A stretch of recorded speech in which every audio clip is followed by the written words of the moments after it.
Congrats to the Kansas City Royals, who became the first team in over 25 years to win the World Series the year after losing the World Series. Bullpens were the story of the series. New York outscoring Kansas City 18-12 in the first 6 innings. You just heard about resilience, but the Royals outscoring the Mets 15-1 from the 7th inning on. Stephen A., what happened to the Mets? Well, first of all, kudos to the Royals. I did not expect them to win this series because I'm of the belief that pitching wins championships. I forgot that it's not just starting pitching that you rely on, it's the bullpen. Yeah. And obviously with the Kansas City Royals, that clearly was their strength, even with Holland out, obviously having to have surgery just a few months ago. But in the end, while I sit here and I give the Royals all the credit in the world, they put the bat on the ball. They put it in play. They strike out less than anybody in Major League Baseball. They run the bases. They play small ball. They manufacture runs. And then they go out and they do the things, fundamentally speaking,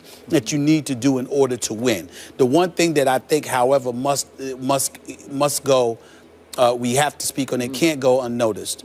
The Mets had a lead in Game 1.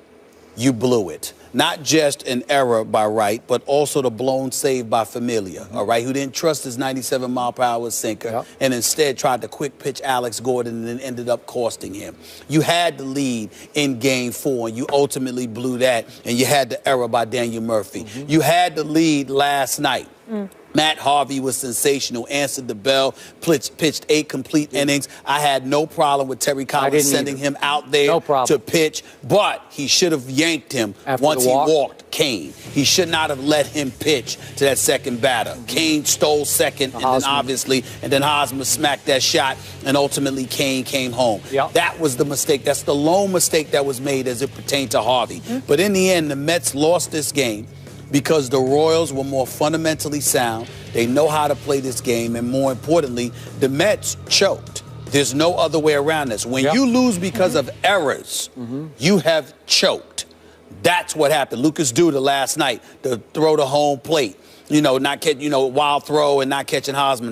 That you could have ended the game right there. He messed up. So it's Duda, it's Murphy, and by the way, Cespedes, didn't show up. Daniel Murphy didn't show up. They won't be back next year.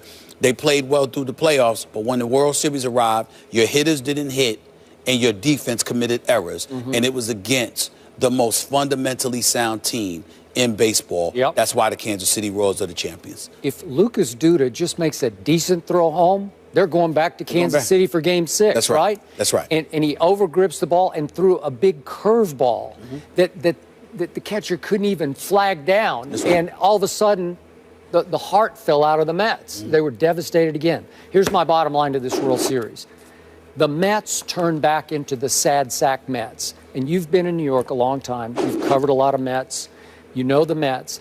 Even though they have won 2 World Series, down through baseball history, they have actually rivaled the Cubs as the sad sack organization, the dysfunctional organization, the one known for ineptitude, for when what can go wrong will go wrong. It's been Mets versus Cubs versus Mets versus Cubs, right? Yeah. And that's what struck me, is that they're still the same old Mets. Because what happened?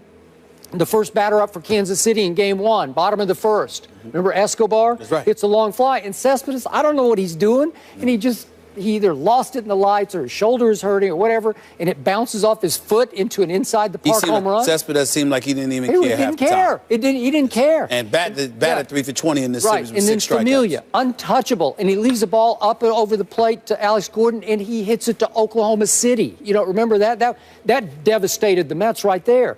And then you lived and you died by Daniel Murphy, because he was Babe Ruth to this point, and then he never looks like a second baseman to me anyway. He looks like a power hitter playing second base. He was also 3 for 20. Yeah, 7 strikeouts. He was terrible. Yeah. And then he botches that ball. He botched another ball in the 12th inning last night that opened the floodgates.